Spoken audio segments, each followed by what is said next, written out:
when I walked into class and there she was, the girl that I had been talking to for the last couple of weeks. I felt the nerves in my stomach as I looked at her, and she looked at me. And instead of sitting next to her like I usually do, I sat in the very back of class, claiming that I had to charge my laptop.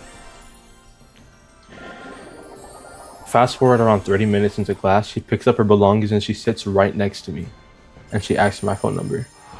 Now, before I go any further in the story, I would like to provide some context. So there's a girl, we're gonna call her Claire. We're in college, and I have a class with her. Now, we don't directly know each other at this point. Um, I simply know I have friends, and my friends are her friends. So we have mutual friends. But I see her, and she's attractive, but I don't think much of it because you see somebody attractive every other Wednesday on a fucking college campus. You know what I mean? There's an abundance of attractive people there. But she was pretty cool, and over the years, over the not the years, over the weeks, we get to know each other. We start talking to each other. We start vibing, and it's great, you know.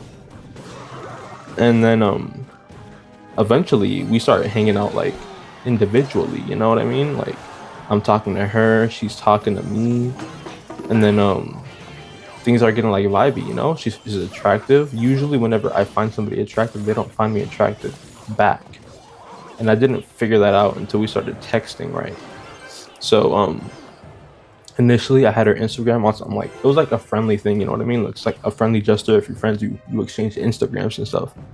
But it was friendly up until that day where I walked into class and she sat next to me and she asked for my phone number. And that's whenever stuff kind of got a little not serious, but she started putting moves on me and I didn't know it yet. So she asked for my Instagram, my phone number, and I give it to her. And she says, hold on, we're good here. Yeah, so I give her my phone number, and she starts texting me. And I didn't really think much of it until one day she calls me Pookie. I'm like, okay, it's whatever. Some people just they talk that way, you know what I mean? But me, in my 20 years, no girl has ever called me Pookie, or no attractive woman has made that type of advances towards me. Attractive is crazy. So I was double backing, maybe it's just the way she talks, it's nothing too crazy. But she keeps going and she keeps calling me Pookie, and then Pookie turns into more and more flirtatious names, right? I'm like, what if she is into me?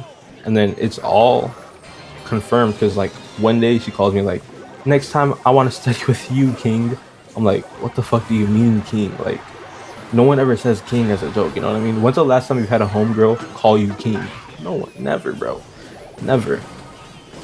So she jokingly calls me King, and I'm like, okay, maybe she's actually into me. And one thing led to another. She gave me, I did her a favor, right? And she gives me Pocky. I'm like, okay. Like she says, thank you so much. I'm gonna get you something here. Here's some Pocky. You deserve it. Enjoy it. Whatever. Cool. So then I kind of felt obligated to give her a gift back because the favor I did for her wasn't even that big of a favor. I'm not gonna lie to you. It was like a small thing. Anyone would do it. You know what I mean? Nobody ever repays favors that small. So she gives me this pocket, and I feel like I have to repay her in some way, shape, or form. So then I give her some snacks. They were melted too, because I had them in my backpack all day. I put them in the freezer before I went to school, but they were in my backpack and they had melted and it sucked ass. But yeah, I gave her the snacks, and she really appreciated it. And I was like, okay, this attractive girl that ass might like me. Like at this point, she gives me the pocket. I'm like, okay, this might be onto something. And ooh, ooh. Okay. So at this point, I'm thinking I might be onto something here. You know what I mean? So one day she calls me over to class. No. Okay, I'm getting the story mixed up. But let me lock the fuck in real quick. I'm not trying to lose here. I, fuck that. Whatever. Run it back. So she get. Where was I? This is crazy. So I got her phone number. She calls me king. What else? Calls me king. Showtime.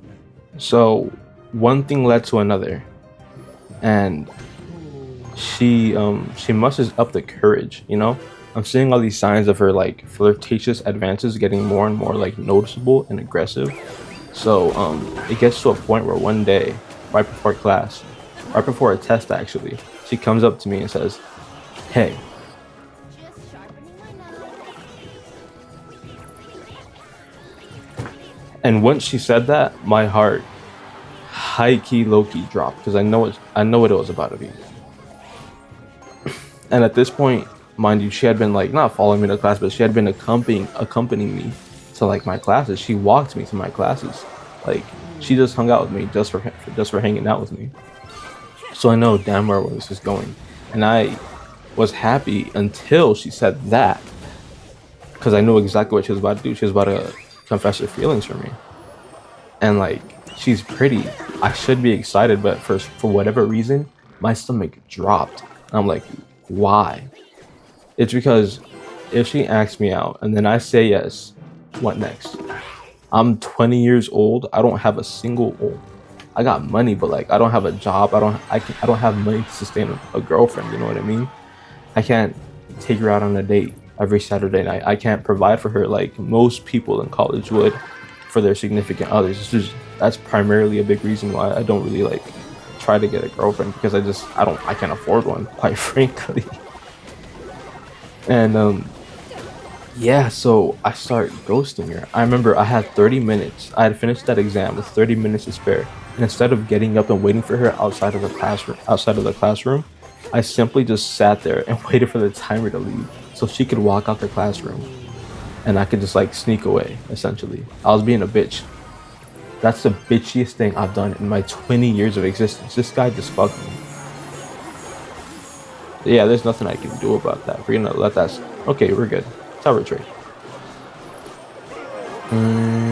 Like that. Okay, no, we might be fucked here. We're good. Yeah, so in the 20 years of my existence, I have never fucked up that bad or been that much of a bitch.